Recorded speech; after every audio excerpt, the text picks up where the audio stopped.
I ask unanimous consent that the quorum call be suspended. Without objection. Mr. President, I stand on the floor of the Senate today to speak on an issue that's very important to me. The immediate subject that I'm going to address has to do with an amendment that I proposed to our pending patent reform legislation. This amendment calls upon the Senate to get the sense of the Senate that it's the sense of this body that we need a balanced budget amendment to the U.S. Constitution.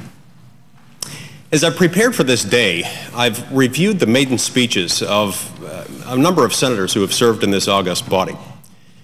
And I've seen a consistent theme in maiden speeches that have been given over the course of the last 50 or 60 years. Over and over and over again, they address issues that relate to spending. These issues have spilled over Congress after Congress after Congress until the point that we reach today, the point at which our national debt stands at an astounding figure, close to $15 trillion. As I like to say, $15 trillion is a lot of money. A lot of people don't make $15 trillion in a whole year. And even when you divide $15 trillion by 300 million Americans, you're left with a figure of about $50,000 a head. This is not an inconsequential number. This is not a problem that any of us created. It's a problem that each of us inherited. And yet it's a problem that I think none of us wants to leave to our successor. It's a problem that I think requires us to do something different than we've done in the past. And by this I mean, I think we need procedural, structural, and indeed constitutional reform. We need to put Congress in a straitjacket because we've been unwilling or unable in the past to make the kinds of difficult spending decisions that have to be made. In the past, there has been a great debate between, on the one hand, some Republicans who have been unwilling to cut some programs, to consider in any context cuts in the area of, say, national defense. You've had others who perhaps from the other party have been unwilling to consider any cuts to any entitlement program. But we're now faced with a scenario in which both sides of the aisle can understand that our perpetual deficit spending habit places in jeopardy every single aspect of the operations of the federal government. Just to paint one scenario, I'd like to point out that the budget projections produced by the White House just a couple of weeks ago predicted, based on a fairly optimistic set of projections, that over the next 10 years we'll acquire enough new debt that when added to our existing debt will cause us to be spending almost $1 trillion every single year just on interest on our national debt.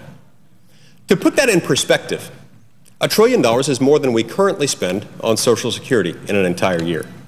It's more than we currently spend on Medicare and Medicaid combined in an entire year. And it's significantly more than we spend on national defense in any year. And this $1 trillion number is one that could actually be much larger if some of these projections turn out not to be correct. We now face a moment when both liberals and conservatives, Republicans and Democrats, regardless of what they most want to protect in their federal government, have to realize that what they most want to protect is placed in grave jeopardy by our current spending practices.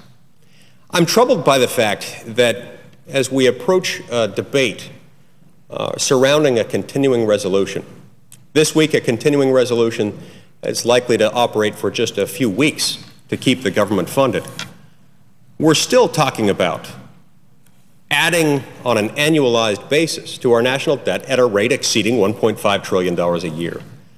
I think the American people deserve better. I know that they demand better. And some of the things that we saw in the 2010 election cycle portend something much greater for what we're going to see in the 2012 election cycle. The polls support the fact that what we can see from the 2010 election cycle is that Americans want Congress to balance its budget, and they want us to do something about it more than just talking about it. They want us to put ourselves in a straitjacket. Benjamin Franklin used to say, "He'll cheat without scruple who can without fear." I think the congressional corollary to that might be that Congress, which can continue to engage in perpetual deficit spending, will continue to do so unless or until it's held accountable by the people and unless or until the people require that Congress to put itself in a straitjacket. That's the straitjacket we need. And that's why I'm proposing this amendment, so that at a minimum, before this patent reform legislation, which I support wholeheartedly, moves forward, we can all agree as members of this body that we need a constitutional amendment to keep us from doing what is slowly killing the economy of the United States and gradually mounting a severe challenge, an existential threat to every federal program that currently exists.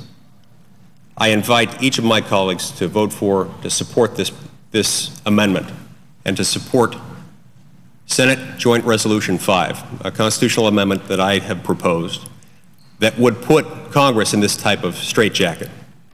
Here's in essence what SJR 5 says. If adopted by Congress by the requisite two-thirds margins in both houses and approved by the states, 3/4 of them as required by Article 5 of the Constitution, it would tell Congress that it may not spend more than it receives in a given year, that it may not spend more than 18% of GDP in a year, that it may not raise taxes, and that it may not raise the national debt ceiling without a two-thirds supermajority vote in both houses of Congress. That's the kind of permanent, binding constitutional measure that I think we need in order to protect the government programs that we value so highly and upon which 300 million Americans have come to depend in one way or another. I urge each of my colleagues to support this amendment and to support Senate Joint Resolution 5. Mr. President, I yield the floor and suggest the absence of a quorum. Without objection, the clerk will call the roll. Mr. Akaka.